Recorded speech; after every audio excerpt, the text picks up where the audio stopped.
Assalamu alaikum, welcome back to my YouTube channel Worldly Affairs. I hope you all are doing good.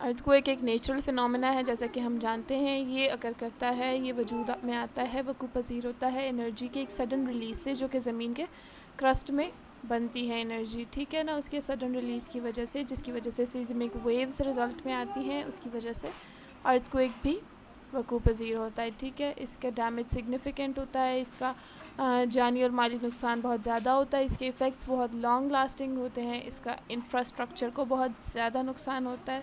ٹھیک ہے نا، اور جو affected region ہوتے ہیں اس کے اوپر اثرات جو ہیں تو بہت لانگ لاسٹنگ ہوتے ہیں. اس کے بارے میں ہم آگے اگلی سلائڈز میں پڑھتے ہیں. ارتھکویک کے کازز ہمارے پاس کیا ہیں؟ 3 مین کازز ہمارے پاس اس کے میجر کازز ہیں، جس میں سے ہے ایک ٹیکٹونک پلیٹ کی موومنٹس، فالٹ لائن کی موومنٹس اور والکینک ایکٹیویٹی.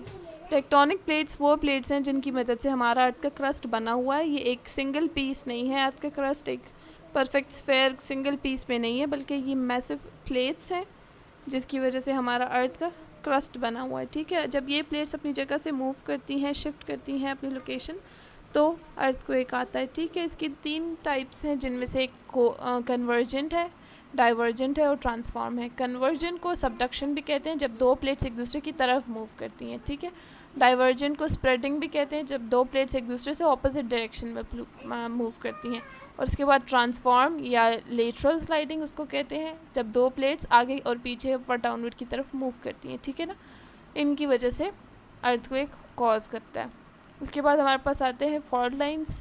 فالٹ لائنس بھی ہماری ارتھ کی کرسٹ پہ موجود ہیں کہیں کہیں. ٹھیک ہے، جب وہ فالٹ لائنس موو کرتی ہیں تو ارتھ کو ایک ہوتا ہے. ٹھیک ہے نا، اب اس کی بھی ہمارے پاس 3 ٹائپس ہیں: ریورس فالٹ، نارمل فالٹ اور strike slip fault. Reverse fault میں ریورس موو کرتی ہیں بے شک، اور فالٹ نارمل فالٹ میں اپورڈ اور ڈاؤنورڈ 2 فالٹ لائنز موو کرتی ہیں، جبکہ اسٹرائک سلپ میں لیٹرل سلائڈنگ کی طرح آگے اور پیچھے کی طرف 2 فالٹ لائنز کے پلینس موو کرتے ہیں. ٹھیک ہے، یہ ٹرانسفارم فالٹس جو ہیں تو وہ موسٹ کامنلی سین اینڈریس کے ایریا میں ہوتے ہیں، جب اسی لیے ان کو سین اینڈریس فالٹس بھی کہا جاتا ہے. ٹھیک ہے، جب ان میں زیادہ سٹریس ہوتا ہے اور انرجی ریلیز ہوتی ہے تو 2 پلیٹس آپس میں 2 فالٹ لائنس موو کرتی ہیں، جس کی وجہ سے ارتھ کویک ہوتا ہے. اس کے بعد والکینک ایکٹیویٹی کی وجہ سے بھی ارتھ کویک آتا ہے، جبکہ وہ میگما اور لاوا ابھر کے سرفیس کی طرف آ رہا ہوتا ہے، تو بے شک بہت ساری انرجی ریلیز ہوتی ہے اور بہت سارا پریشر سے اوپر آ رہی ہوتی ہے، جس کی وجہ سے اس کے ارد گرد جو راکس ہیں ان میں فریکچرز آتے ہیں اور سیزمک ایکٹیویٹی ہوتی ہے، جس کی وجہ سے ارتھ کویک وقوع پذیر ہوتا ہے.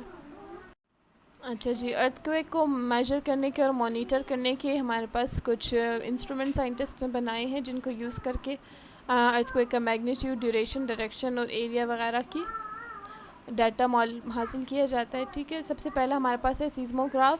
سیزموگراف ہمارے پاس ایک ایسے انسٹرومنٹ ہے جس میں ایک ماس یا ایک بال سسپینڈڈ ہے، ایک اسٹرنگ سے لٹکا ہوا ہے، اس کے نیچے ایک پن یا نیڈل یا مارکر وغیرہ لگا ہوا ہے، جس کی وجہ سے جب ارتھ کویک آتا ہے تو یہ بال، یہ ماس موو کرتا ہے اپنی جگہ سے، اور نیچے دیے ہوئے پیج پر یا گراف پر موومنٹ آ جاتی ہے ارتھ کویک کی. ٹھیک ہے، اس کی وجہ سے ہمیں میگنیٹیوڈ کا، ڈیوریشن کا اور ڈائریکشن کا ڈیٹا ارتھ کویک کا ملتا ہے. ٹھیک ہے، اس کے بعد ہمارے پاس ہے ریکٹر اسکیل. ریکٹر اسکیل جو ہے تو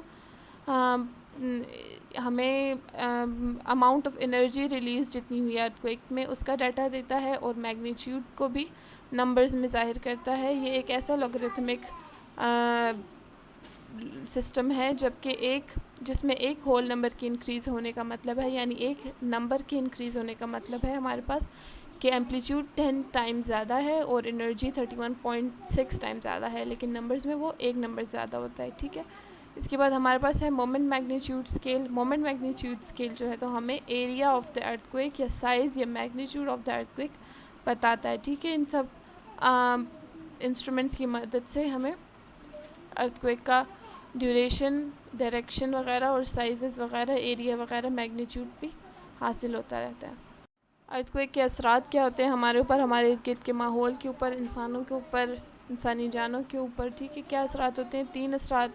تین قسم کے اثرات ہو سکتے ہیں. تو 3 سٹیجز میں ڈیوائڈ کیا جا سکتا ہے: پرائمری، سیکنڈری اور سوسائٹل یا انوائرمنٹل. ٹھیک ہے. پرائمری افیکٹ تو اس کا یہی ہے کہ ہمیں سب سے پہلے پتہ ہوتا ہے کہ گراؤنڈ نے شیک ہونا ہے. گراؤنڈ شیک ہوتی ہے تو بلڈنگز کولیپس ہوتی ہیں، جانی اور مالی نقصان بہت زیادہ ہوتا ہے. لینڈ سلائڈز ہو سکتی ہیں، سونامیز آ سکتی ہیں، اور فالٹ لائنز کے قریب خدا نخواستہ زمین پھٹ بھی سکتی ہے. ٹھیک ہے. اس کے علاوہ سیکنڈری ایفیکٹ ہمارے پاس یہ ہے کہ ارتھ کوئک تو آ گیا، لیکن ارتھ کوئک کے بعد آفٹر شاکس بھی آتے ہیں. ٹھیک ہے.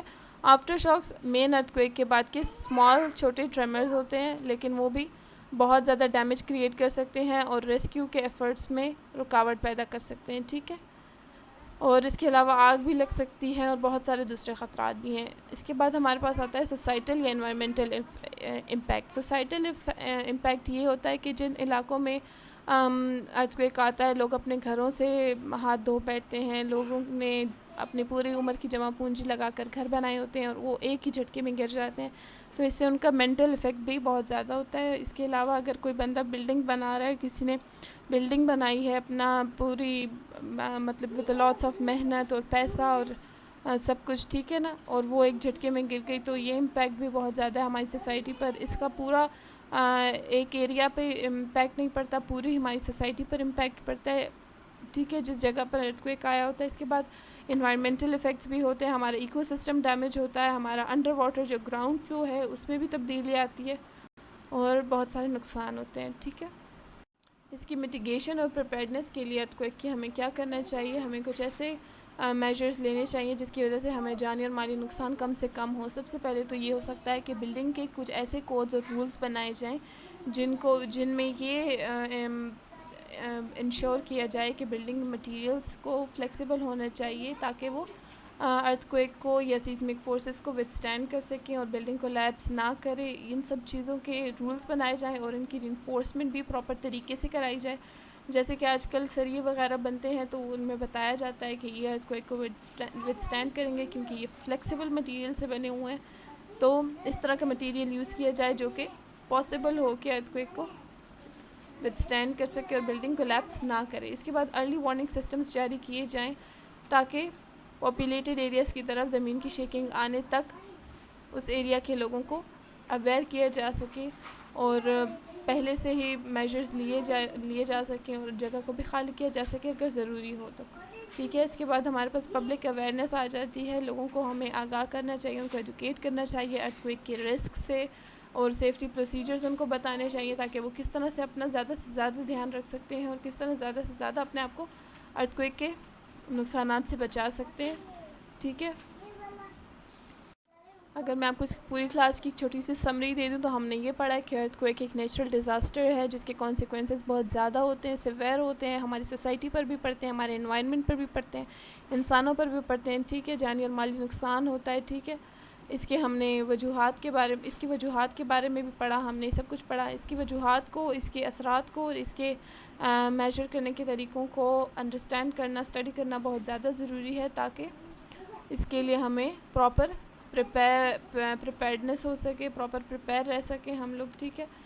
اس کے بعد ہم نے یہ پڑھا کہ ارتھ کوئک جو ہے تو ٹیکٹونک پلیٹس اور فالٹ لائنز وغیرہ کی موومنٹ سے یا کبھی کبھار والکینک ایکٹیویٹیز کی وجہ سے وقوع پذیر ہوتا ہے.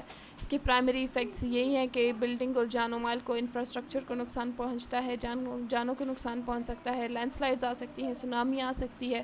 سیکنڈری ایفیکٹ اس کا آفٹر شاکس ہیں جس کی وجہ سے آگ لگ سکتی ہے یا ریسکیو کا عمل میں ہنڈر آ سکتا ہے، مداخلت ہو سکتی ہے. ٹھیک ہے. اس کے علاوہ ہم نے اس کے میجرمنٹ کے ٹولز کے بارے میں پڑھا جو کہ سیزموگراف ہے، جو کہ ریکٹر اسکیل ہے یا مومنٹ میگنیچیوڈ اسکیل ہے، جو کہ ہمیں ڈائمینشن کے بارے میں بتاتے ہیں، ارتھ کوئک کے میگنیچیوڈ کے بارے میں بتاتے ہیں، اس کے ایریا اور سائز کے بارے میں بتاتے ہیں. ٹھیک ہے. ان سب چیزوں کے بارے میں ہمیں بتاتے ہیں. اس کے بعد میں ہم نے پڑھا کہ بلڈنگ کے کوڈز اور ریگولیشنز ایسے بنانے چاہیے، ان کو امپلیمنٹ بھی کیا جائے تاکہ بلڈنگ جو ہے تو ارتھ کوئک کو، سیزمک ایکٹیویٹیز کو وتھسٹینڈ کر سکے اور کولیپس نہ کرے. ٹھیک ہے. یا اس کے علاوہ ارلی وارننگ سسٹمز بنائے جائیں تاکہ پہلے سے ہی پروٹیکٹیو میجرز لیے جائیں حالانکہ یہ ہو نہیں سکتا کیونکہ ارتھ کویک کو ابھی تک پریڈکٹ نہیں کیا جا سکتا. ایسی کوئی مشین میں نہیں بنائی گئی جس کی مدد سے ارتھ کویک کو پریڈکٹ کیا جا سکے. ٹھیک ہے. ہمیں پبلک اویئرنیس دینی چاہیے, لوگوں کو ایڈوکیٹ کرنا چاہیے ارتھ کویک کے رسک کے بارے میں, ان کو سیفٹی پروسیجرز بتانے چاہیے تاکہ وہ زیادہ سے زیادہ اپنے آپ کی حفاظت کر سکیں. ٹھیک ہے. اس کے بعد ہم نے جو ہے تو ارتھ کویک کے بارے میں ہم نے سب کمپریہنسولی انڈرسٹینڈ کیا, اس کی پریپیئرنیس کے بارے میں, سب چیزوں کے بارے میں. حالانکہ ہمیں پتہ ہے ارتھ کویک کو ہم روکا نہیں جا سکتا. ٹھیک ہے. یہ اللہ کی طرف سے ایک نیچرل فینومینا ہے, اس کو روک نہیں سکتے ہم بالکل بھی, لیکن یہ سارے میجرز اگر لے لیے جائیں تو ہو سکتا ہے کم سے کم جانی اور مالی نقصان ہو, لیکن باقی جو کچھ بھی اللہ کے ہاتھ میں ہوتا ہے وہی ہوتا ہے. اور اللہ تعالیٰ ہمیں آپ کو سب کو اپنے حفظ امان میں رکھے. امید ہے آپ کو آج کی کلاس کی اچھے سے سمجھ آ گئی ہوگی. اچھا جی, so thank you so much for watching this video and please feel free to ask any questions. اگر آپ کو کسی بھی چیز کی سمجھ نہیں آئی تو please feel free to ask in the comments and I will reply you as soon as possible. And do like, share and subscribe for more educative content. Bye.